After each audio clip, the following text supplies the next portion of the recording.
Dowry death एक ऐसा serious topic है अपने देश के कानून का जिसमें अक्सर ऐसा देखा जाता है कुछ लोग जो लालची होते हैं दहेज के, वो औरतों पर मतलब लड़कियों पर जो शादी करके जाती हैं उन पर अत्याचार करते हैं, क्रुएलिटी करते हैं, फिर चाहे वो मौखिक रूप से हो चाहे वो किसी को फिजिकली असॉल्ट किया गया हो, जलकर किसी की डेथ हो गई हो, साथ में किसी ने किसी भी तरह का जहर पी लिया हो, जहर खा लिया हो, या किसी भी तरह से कोई अंग भंग होकर कोई मरा है, कट कर कोई मरा है, या कोई भी ऐसा कोई एक नेचर में किसी की डेथ हुई है जो कि अननेचुरल थी, वहां पर 304 भी लग जाता है।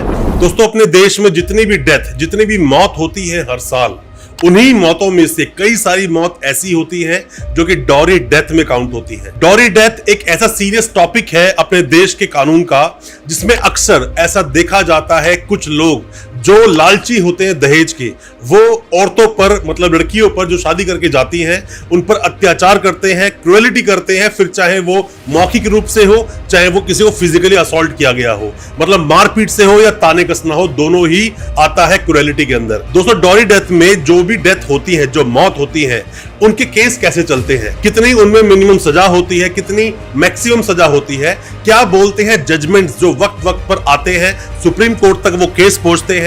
अगर कोई भी ऐसी घटना आपके साथ भी घटित हुई है, आपके परिवार में, रिश्तेदारी में या फिर यार दोस्तों में कहीं पर भी अगर ऐसी कोई घटना हुई है या फिर इल्जाम लगा हो उस पुरुष पर जो उसका हस्बैंड था, या फिर मौत हुई हो उस लेडी की जो शादी कर अभी रिसेंट में अपने घर गई थी, ऐसे मामलों में केस कैसे चलेगा, कैसे आप बेल लेंगे, या फिर जो एक्यूज है उसे सजा तक आप कैसे पहुंचाएंगे, उन सब चीजों के बारे में आज मैं बात करूंगा अपनी इस वीडियो में। ज्यादा कुछ जानने के लिए डॉरी डेथ 304 के बारे में दोस्तों बने रहिए हमारे इस वीडियो के साथ। नमस्कार दोस्तों, फिर एक बार स्वागत करता हूं आप सभी का अपने इस YouTube चैनल पर जिसका नाम है बेल लॉज और मेरा नाम है वीरेंद्र वर्मा। कोई भी किसी भी तरह के सवाल आपके दिल में है, कुछ भी आप जानना चाहते हैं अपने केस के बारे में, दिए गए नंबर व्हाट्सएप करें या फिर कमेंट बॉक्स में अपने सवाल छोड़ें, हम आपको रिप्लाई जरूर करेंगे। हो सकता है उससे आपकी कोई मदद हो सके। अब अपनी इस वीडियो को आगे बढ़ाते हैं। दोस्तों, जीवन में कब किसके साथ क्या घटना घटित हो जाए या फिर क्या ऐसी प्रॉब्लम आपके जीवन में खड़ी हो जाएगी जिसके लिए आप तैयार ही नहीं हो, और अक्सर ऐसा होता भी है। मान लीजिए अभी रिसेंट में किसी की शादी हुई, 1-2 साल ही गुजरे हैं अभी उनकी शादीशुदा जिंदगी को, और इतने में ही जो उसकी वाइफ है वो सुसाइड कर लेती है, मतलब कि मौत हो जाती है उसकी। अब वो सुसाइड थी या उन्होंने मारा था, ये दोनों अलग अलग बातें हैं। अगर लड़के की बात करें तो वो एक्यूज बन गया और जिसकी मौत हुई वो डिसीज्ड बन गई। डिसीज्ड मतलब कि कानूनी वर्ड है, हम जो मौत हो जाती है जिस भी ऐसी किसी लड़की की जिस पर 308 में जिसके अंदर अपराध पर मुकदमा चलता है, मतलब कि दहेज हत्या में जिस लेडी की डेथ हुई है उसको डिसीज्ड बोलते हैं। अगर आप लॉ के स्टूडेंट हैं, नए वकील साहब है, या फिर कानून की जानकारी ले रहे हैं, तो इसी शब्द से ही हम लोग बोलते हैं जब अपनी बेल रेडी करते हैं या हम जब कोई भी केस को रेडी करते हैं। दोस्तों, आप में से कोई भी जब भी हमें व्हाट्सएप करता है केस को डिस्कस करने के लिए, जो कि ऑनलाइन कंसल्टेंसी का वे होता है, जो कि चार्जेबल होता है, या कोई सवाल अगर है तो सवाल लिखकर आप पूछें, उसका जवाब आपको फ्री में मिलेगा, या कमेंट बॉक्स में सवाल पूछें तो भी आपको रिप्लाई मिलेगा। बट आप जब केस को डिस्कस करना चाहते हैं, क्योंकि सभी केस अलग है, केस को बिना थोड़ा सा पढ़े हम आपको बता नहीं सकते, तब तक आपको सही एडवाइस हम नहीं कर पाएंगे। फिर चाहे वो मामला मेंटेनेंस का हो, मामला सेक्शन 12 का डोमेस्टिक वायलेंस का हो, या फिर इंटरिम मेंटेनेंस का हो, या फिर 498A का हो, चाहे सेक्शन 9 का हो या डिवोर्स का हो, इन चीजों को समझना पड़ता है। फिर चाहे चाइल्ड कस्टडी का ही मामला क्यों ना हो, कोई भी किसी तरह के सवाल हैं, आप ऑनलाइन कंसल्टेंसी लेना चाहते हैं, दिए गए नंबर पर व्हाट्सएप करें। हो सकता है हमारे किसी सजेशन से, हमारे किसी एडवाइस से आप अपने केस से बाहर निकल सके, अपने केस को आप जीत सके। अब दोस्तों, 304B को कुछ इस तरह से आप समझिए।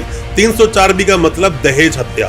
दहेज हत्या मतलब डॉरी डेथ। किसी भी तरह से डॉरी मांगी गई, दहेज मांगा गया, क्रुएलिटी की गई और फिर जो मौत हुई उसको दहेज हत्या ही कहेंगे।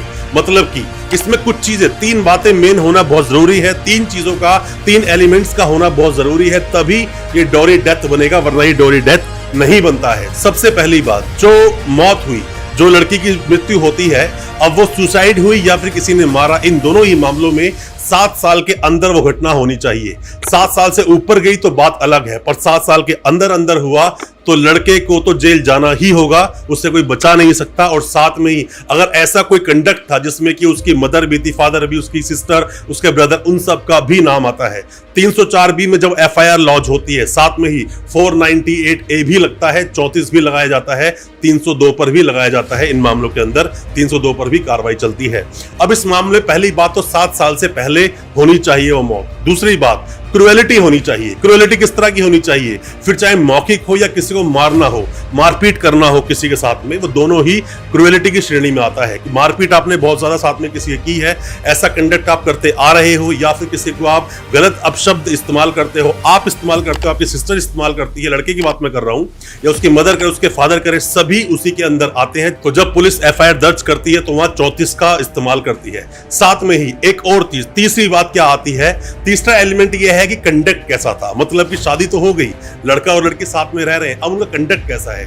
अगर वो लड़का बार बार मारपीट करता है, साथ में परेशान करता है, गालियां देता है, बार बार लड़की अपने घर पर जाती है, रोती है, परेशान होती है, फिर भी घर वाले समझा बुझाकर भेज देते हैं। हमारे देश में ऐसा ही होता है। हमारे देश की, भारतवर्ष की जो संस्कृति है वो यही बोलती है कि भाई जो भी है, लड़की का घर दूसरा बन जाता है जहां वो शादी करके जाती है। पर हाँ, कई बार गलती कर देते हैं परिवार वाले भी, जो उसका दर्द समझ नहीं पाते, वो क्या बोलना चाहती है उस बात को समझ नहीं पाते। पर यहीं पर दूसरी ओर अगर हम देखें, जो छोटे बच्चे होते हैं, मान लीजिए किसी लड़की ने सुसाइड कर ली या फिर उसको मार दिया गया तो शादी के 5-6 साल के बाद, तो उस वक्त जो बच्चे होते हैं उनको बहुत सफर करना होता है और उनको देखने वाला भी कोई नहीं होता। अल्टीमेटली उन बच्चों के लिए जिंदगी नर्क की तरह हो जाती है। ना ही तो ठीक से उनके नानी उनकी देखभाल कर पाते हैं और ना ही दादा या दादी, कब तक वो करेंगे, उनकी भी अपनी एक एज होती है। पर ऐसे मामलों में जब किसी पर एफआईआर दर्ज होती है तो सीधा उसको जेल भेज दिया जाता है, जल्दी से जमानत नहीं मिलती है। यहीं पर साथ के साथ मैं आपको कुछ जजमेंट्स देना चाहूंगा। जो भी कोई लॉ के स्टूडेंट्स हैं, नए वकील साहब हैं, अभी प्रैक्टिस में आए हैं, तो इन जजमेंट्स को आप पढ़ेंगे, आप देखेंगे तो इस पूरे मामले को बहुत अच्छे से आप समझ पाएंगे। जैसे कि Parvati Devi versus state of Jharkhand, Bihar या झारखंड आप डालोगे तो वहां पर आपको जजमेंट मिल जाएगा। 4 जजमेंट्स मैंने आपके लिए निकाले हैं। साथ में दूसरे जजमेंट की बात मैं करूंगा, Bansilal versus state of Haryana, ये आप एक जजमेंट पढ़ पाएंगे। साथ में हम थर्ड जजमेंट की बात करते हैं, G V Siddha Ramesh versus state of Karnataka, और एक चौथा जजमेंट भी मैं आपको देना चाहूंगा, Maya Devi and others versus state of Haryana. आप इन चारों जजमेंट्स को देखेंगे। 304B के बारे में डिटेल में बताया है कि कब कब 304B लगता है। 304B के लिए क्रुएलिटी होना जरूरी है, साथ में ही अननेचुरल डेथ होनी चाहिए।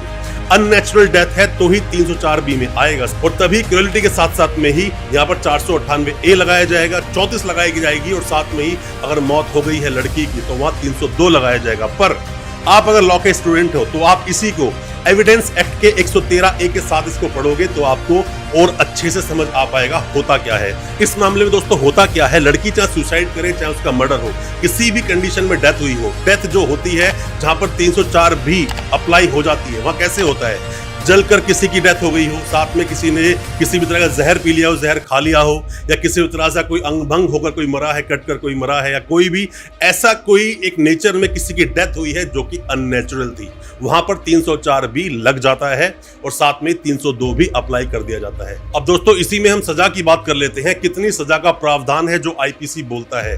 वो बोलता है कि कोई भी जो ऐसा कृत्य करेगा उसको कम से कम 7 साल की सजा दी जाएगी, और साथ में ही वो इम्प्रिजनमेंट ऑफ लाइफ तक जा सकता है। लाइफ इम्प्रिजनमेंट तक ये सजा बढ़ाई जा सकती है। अब इसमें एक बात और समझने वाली दोस्तों आती है, डॉरी डेथ का मतलब क्या है?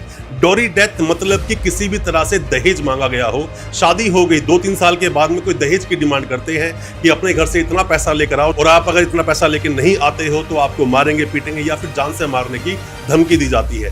ऐसे ही मामले कोई बोलता है मुझे गाड़ी चाहिए, अगर ऐसी दहेज के साथ में क्रुएलिटी की जाए कि अगर जो चीज मांगी है वो चीज नहीं मिली, मारा पीटा जाए और उसकी लड़की की मौत हो जाए, ये सब मामले डॉरी डेथ में आएंगे। 304B का जो केस है वो उस पर लग जाएगा। पर इसके अंदर जो शादी में दहेज दिया गया, गिफ्ट दिए गए, ये सारे डॉरी में नहीं आते। मतलब ये गिफ्ट्स हैं जो कि अपनी पसंद से या फिर अपनी मर्जी से दिए गए थे, ऐसे मामले इस चीज के अंदर नहीं आते हैं। और दोस्तों मैं आपको जरूर बता दूं, अगर कोई भी आपका जानकार, परिजन, कोई भी अगर जेल में है 304B के मामले में डॉरी डेथ का केस उस पर लगा है, तो जल्दी से बेल तो नहीं होगी, स्टेटमेंट तक ये केस जाता है। पर मैं आपको बता दूं, अगर आप बहुत अच्छे से अपने केस को प्रेजेंट करते हैं, बहुत अच्छे से समझा पाए अपने केस को जज साहब को आप, तो मेरा मानना है आपको बेल भी मिलेगी। और साथ में ही जब एविडेंस होता है, जो गवाह आता है, पहला जो गवाह मेन होता है।